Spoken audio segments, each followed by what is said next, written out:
Assalamualaikum warahmatullahi wabarakatuh. Saya Mega Kamelia dari Universitas Kyai Haji Ahmad Muzaki Shah akan memenuhi tugas dari mata kuliah Ilmu Kalam tentang dasar Al-Quran Ilmu Kalam dan sejarah kemunculannya. Rumusan masalah yakni bagaimana pengertian ilmu kalam, yang kedua bagaimana sumber-sumber ilmu kalam, yang ketiga apa saja objek bahasan ilmu kalam, dan yang terakhir bagaimana sejarah kemunculan ilmu kalam. Bagi umat muslim, ilmu kalam merupakan suatu yang sudah tidak asing lagi, sebab hampir di setiap lembaga pendidikan Islam, ilmu kalam ini sering diajari, baik dari jenjang madrasah ibtidaiyah, madrasah sanawiyah, atau madrasah aliyah, bahkan sampai perguruan tinggi Islam sekalipun masih mempelajari ilmu kalam ini. Pengertian ilmu kalam. Secara etimologis, ilmu kalam terdiri dari dua kata, yaitu ilmu yang bisa diartikan sebagai pengetahuan dan kalam berarti percakapan. Bisa disimpulkan bahwa ilmu kalam adalah ilmu yang mengetahui tentang percakapan. Ilmu ini juga membahas argumen-argumen yang berguna untuk meyakinkan keimanan secara logis dan disertai dengan bukti yang nyata. Sumber-sumber ilmu kalam. Sumber-sumber ilmu kalam sebagai cabang keilmuan dalam Islam tentunya mempunyai sumber kajian keilmuannya secara lengkap. Terdapat beberapa sumber ilmu kalam, di antaranya yaitu Al-Quran, As-Sunnah, dan pemikiran manusia dan insting. Keempat, hal tersebut menjadi sumber dasar untuk memahami ilmu kalam. Yang pertama yakni Al-Quran. Al-Quran merupakan sumber utama dari ilmu kalam yang merupakan sekumpulan wahyu yang diturunkan oleh Allah SWT melalui malaikat Jibril alaihi salam yang disampaikan kepada Nabi Muhammad SAW untuk disampaikan kepada umatnya agar menjadi pedoman hidup baik untuk keperluan dunia maupun akhirat. Yang kedua yakni Al-Hadis. Al-Hadis merupakan sumber kedua setelah Al-Quran yang digunakan dalam kajian ilmu kalam. Dalam beberapa riwayat banyak menyinggung mengenai masalah ilmu kalam.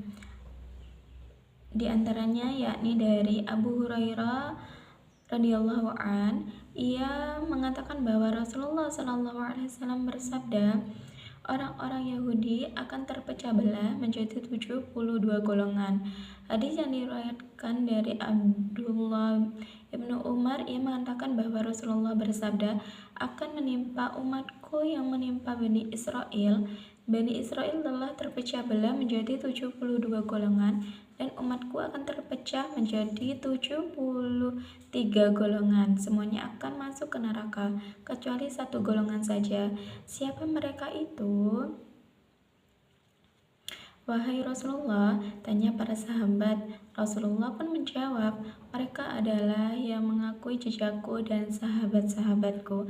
Syekh Abdul Qadir mengomentari bahwa hadis ini berkaitan dengan masalah faksi umat ini, yang merupakan salah satu kajian ilmu kalam yang mempunyai sanad yang sangat banyak. Yang ketiga, pemikiran manusia.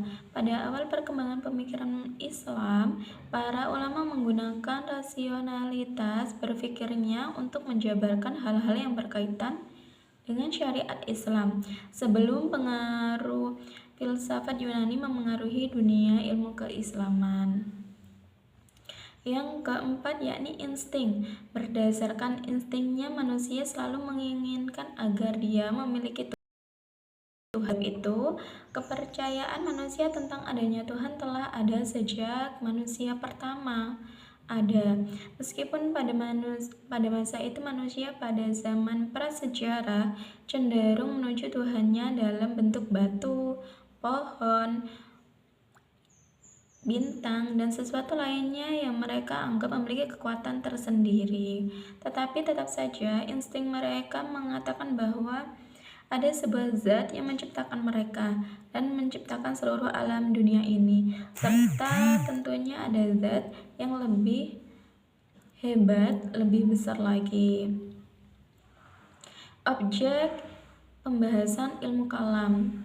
Objek pembahasan ilmu kalam sedikit lebih rumit dan menimbulkan perdebatan panjang antara aliran-aliran teologi Islam yang ada, namun perdebatan panjang tersebut dipahami bahwa haruslah dalam kerangka atau paradigma Islam yang sesuai trituras. Pokok permasalahan ilmu kalam terletak pada 3 persoalan, yaitu esensi Tuhan itu sendiri dengan segenap sifat-sifatnya. Esensi ini dinamakan qismul ilahiyat. Yang kedua, qismul rububiyah, hubungan yang memperhatikan dan makhluk. Yang ketiga, persoalan yang berkenaan dengan kehidupan sesudah mati, nantinya disebut dengan qismul al-syam'iyat. Dan pada akhirnya masalah-masalah di atas bisa disimpulkan bahwa kajian ilmu kalam adalah 6 rukun iman yang ada, sebab masalah-masalah di atas mengerucut pada rukun iman ini. Sejarah kemunculannya ilmu kalam. Latar belakang terbentuknya ilmu kalam dimulai dengan adanya Rasulullah yang diutus oleh Allah sebagai pemuka agama yang merangkap sebagai kepala pemerintahan juga setelah hijrah ke Madinah. Beliau yang mendirikan sistem politik yang dipatuhi di Madinah yang sebelumnya belum memiliki sistem politik. Setelah meninggalnya Rasulullah, terjadilah kekosongan penguasa politik yang kemudian diambil alih oleh Abu Bakar, kemudian diteruskan oleh Umar bin Khattab, dilanjutkan dengan Utsman bin Affan, dan diakhiri oleh Ali bin Abi Thalib. Yang kemudian terjadi lagi pemberontakan dipimpin oleh Muawiyah dan kemudian terjadi perang Siffin yang berakhir dengan terpilihnya Muawiyah sebagai khalifah menggantikan Ali bin Abi Thalib secara ilegal. Berikut aliran-aliran teologi ilmu kalam adalah sebagai berikut. Yang pertama, aliran ilmu kalam Khawarij. Yang kedua, aliran ilmu kalam Murji'ah. Yang ketiga, aliran ilmu kalam Mu'tazilah. Dan keempat, ilmu kalam Jabariyah. Dan yang terakhir, aliran ilmu kalam Qadariyah. Kesimpulan dari penjabaran tersebut, ilmu kalam adalah disiplin ilmu tauhid atau akidah yang menggunakan argumen rasional dan dalil nakli untuk mempertahankan iman. Berakar dari ayat-ayat tauhid dan perdebatan akidah dalam Al-Quran, ilmu ini tumbuh pasca fitnah besar untuk merespons tantangan internal eksternal melalui pendekatan teologis fisiologis. Dasar-dasar Quran ilmu kalam bersumber dari ayat tauhid, argumen rasional, respon terhadap wahyu. Secara timbulnya ilmu kalam, pemicu awalnya konflik politik yang memuncak pada peristiwa Al-Fitnah Al-Kubra pasca wafatnya Khalifah Utsman bin Affan dan selama pemerintahan Ali bin Abi Thalib. Perdebatan teologis masalah politik ini berkembang menjadi perdebatan teologis tentang status mukmin dan kafir bagi mereka yang terlibat dalam konflik. Kemunculan sekte-sekte awal seperti Khawarij dan Murji'ah.